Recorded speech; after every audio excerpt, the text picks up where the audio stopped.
یہ سن 1258 عیسوی ہے۔ 10 فروری کا دن ہے۔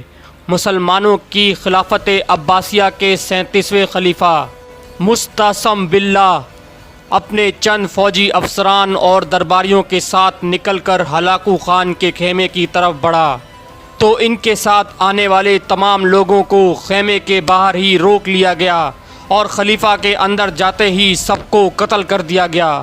خلیفہ کو وہیں سے پکڑ کر قید خانے میں ڈال دیا گیا۔ انہیں کئی روز تک بھوکا پیاسا رکھا گیا۔ جب وہ بھوک سے نڈھال ہو گیا تو نکال کر ہلاکو خان کے سامنے پیش کیا گیا۔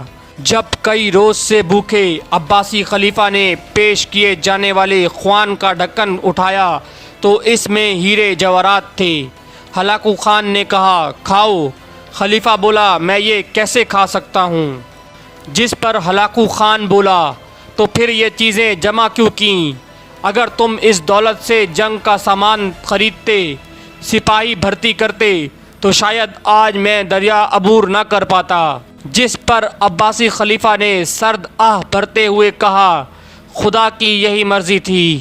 ہلاکو خان نے جواب دیا، اب میں جو تمہارے ساتھ کرنے جا رہا ہوں وہ بھی خدا کی مرضی ہے۔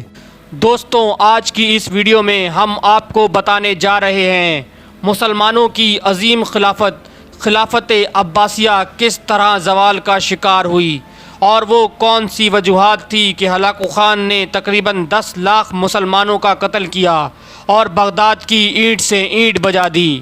اس سے پہلے اگر آپ نے ابھی تک ہمارا چینل علم کی لائبریری کو سبسکرائب نہیں کیا تو اسے فوراً سبسکرائب کر لیں اور بیل آئیکن کو کلک کریں تاکہ ہماری ہر نئی آنے والی ویڈیو آپ تک فوراً پہنچ جائے۔ دوستوں، جیسا کہ ہم نے اپنی ویڈیو خوارزم کا شعر میں آپ کو تفصیل سے بتایا تھا کہ 13ویں صدی کی شروعات میں عالم اسلام کی 2 بڑی سلطنتیں سلطنت خوارزم اور سلطنت عباسیہ میں آپس میں اختلافات کس طرح بڑھ گئے، اور پھر عباسی خلیفہ ناصر کی سب سے بڑی بیوقوفی کہ اس نے اپنا قاصد چنگیز خان کے پاس بھیج کر اسے سلطنت خوارزم پر حملہ کرنے کی دعوت دی اور چنگیز خان کو اس بات کا یقین دلوایا کہ خلافت عباسیہ اس معاملے میں غیر جانبدار رہے گی۔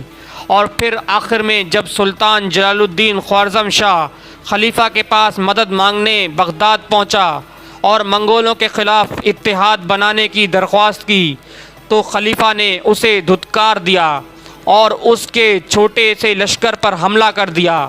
عباسی خلفاء شاید یہ سمجھ بیٹھے تھے کہ منگولیا سے اٹھنے والی یہ آگ شاید ان کو لپیٹ میں لیے بغیر ہی آگے بڑھ جائے گی یا رک جائے گی، لیکن چنگیز خان کے پوتے ہلاکو خان نے بغداد پر حملہ کر کے اس کی اینٹ سے اینٹ بجا دی اور خلیفہ سمیت 10 لاکھ مسلمانوں کا قتل کیا۔ خلیفہ مستعصم باللہ عباسی خلافت کا 37واں خلیفہ تھا جو 1244 عیسوی میں خلیفہ بنا۔ ابن القمی اس کا وزیر خاص تھا، تاہم خلیفہ کے بیٹے کے ساتھ رنجش کی وجہ سے وہ اندر سے اس خلافت کے خلاف تھا۔ جب اسے چین اور روس کے وسطی علاقے منگولیا سے اٹھنے والے اس نوجوان کے بارے میں معلوم ہوا جو آئے روز ملکوں پر ملک فتح کیے جا رہا تھا تو اسے پیغام بھجوایا کہ اگر وہ بغداد پر حملہ کرے تو مدد کی جائے گی اور قبضہ کرنے میں زیادہ دقت نہیں ہوگی۔ یہ جان کر کہ ہلاکو خان جلد ہی خلافت عباسیہ پر حملہ کر دے گا، ابن القمی نے ایک اور چال چلی۔ اس نے خلیفہ سے کہا کہ ہماری اتنی بڑی فوج ایسے ہی بیکار بیٹھی تنخواہیں لے رہی ہے، ان کو دوسرے علاقوں کے سرداروں کے پاس بھیج کر کسی پیداواری کام پر لگائیں، جس پر زیادہ تر فوج دوسرے علاقوں میں بھیج دی گئی۔ ہلاکو خان منگول حکمران چنگیز خان کا پوتا تھا۔ وہ بھی اپنے دادا اور باپ کی طرح ساری زندگی قتل و غارت میں جیتا رہا۔ 1256 میں اس کو اس وقت ایران کا حکمران بنا کر بھیجا گیا جب وہاں ایک باغی گروہ سر اٹھا چکا تھا، تاہم ہلاکو خان نے اس کو کچل دیا اور اس کے بعد بھی کئی ممالک پر حملہ آور ہوتا رہا۔ جب اسے ابن القمی کا پیغام ملا تو اسے بغداد میں دلچسپی پیدا ہوئی اور 2 لاکھ کی فوج کے ساتھ نکل پڑا۔ جو منجنیقوں اور بارودی مواد سے لیس تھی۔ ہلاکو خان لشکر سمیت 29 جنوری سن 1258 عیسوی کو بغداد پہنچا، دریائے دجلہ کے کنارے پر پڑاؤ ڈالا اور خلیفہ کو خط لکھا: لوہے کو گھونسا مت مارو، سورج کو بجھی ہوئی شمع سمجھنے کی غلطی مت کرو، دروازے کھولو، خندقیں بھر دو، حکومت چھوڑ کر ہمارے پاس آ جاؤ۔ ہم نے حملہ کیا تو پاتال میں پناہ ملے گی نہ آسمانوں میں۔ چونکہ اس وقت تک خلیفہ کو امید تھی کہ مراکش اور دوسرے ممالک اس کی مدد کے لیے آئیں گے، اس لیے ہلاکو کو جوابی خط لکھا: چند روز کی خوش قسمتی سے تم نے خود کو کائنات کا مالک سمجھنا شروع کر دیا ہے۔ مشرق سے مغرب تک اہل ایمان میرے ساتھ ہیں، اس لیے بخیریت لوٹ جاؤ۔ دن پر دن گزرتے رہے۔ اس دوران دریائے فرات کے کنارے آبادی کو ہلاکو خان کے سپاہی نشانہ بناتے رہے، جس پر خلیفہ نے فوج کو مقابلے کے لیے بھیجا، جو تاتاریوں کے لشکر کے سامنے نہ ٹک سکی، اور چند دن کے اندر زیادہ تر فوجی مارے گئے۔ شاہی محل کی اونچی دیواروں اور دیو ہیکل دروازے کے پیچھے بیٹھے خلیفہ مستعصم متفکر تھا کہ کیا کیا جائے۔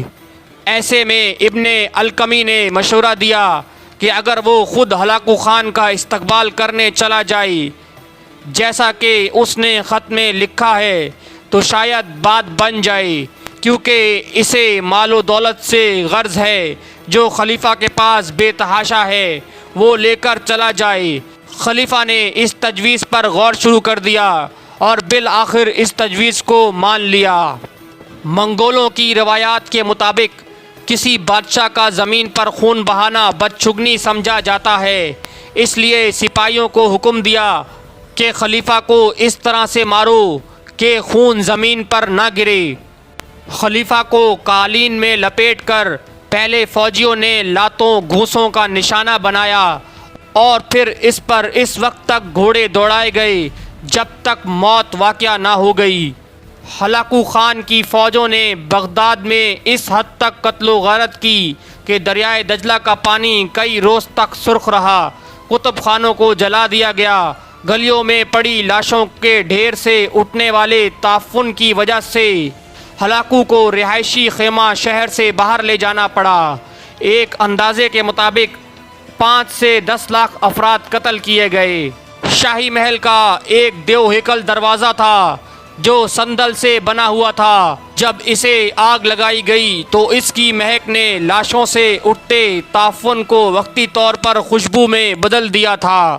کہا جاتا ہے کہ خلیفہ مستعصم باللہ کو ہیرے جواہرات جمع کرنے کا بہت شوق تھا اور وہ دن میں کئی پہر بیٹھ کر اپنے جمع کیے ہوئے ہیرے جواہرات کو دیکھتا رہتا تھا، اس لیے ہلاکو خان نے اسے اپنے جمع کیے ہوئے ہیرے جواہرات کھانے کے لیے کہا، لیکن اس وقت خلیفہ بے بس تھا۔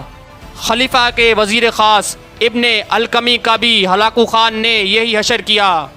ہلاکو خان نے اسے یہ کہہ کر مروا دیا کہ جب تم اپنے خلیفہ کے خلاف بغاوت کر کے اس کی خلافت پر حملہ کروا سکتے ہو تو یہ بھی ممکن ہے کہ کل تم ہمارے خلاف بھی بغاوت کر سکو۔ تو دوستوں، یہ تھی ہماری آج کی ویڈیو۔ مزید اس جیسی علمی ویڈیوز دیکھنے کے لیے کر لیں ہمارا چینل علم کی لائبریری سبسکرائب اور بیل آئیکن پریس کریں تاکہ رہتے رہیں آپ باخبر ہماری ہر نئی آنے والی ویڈیو سے۔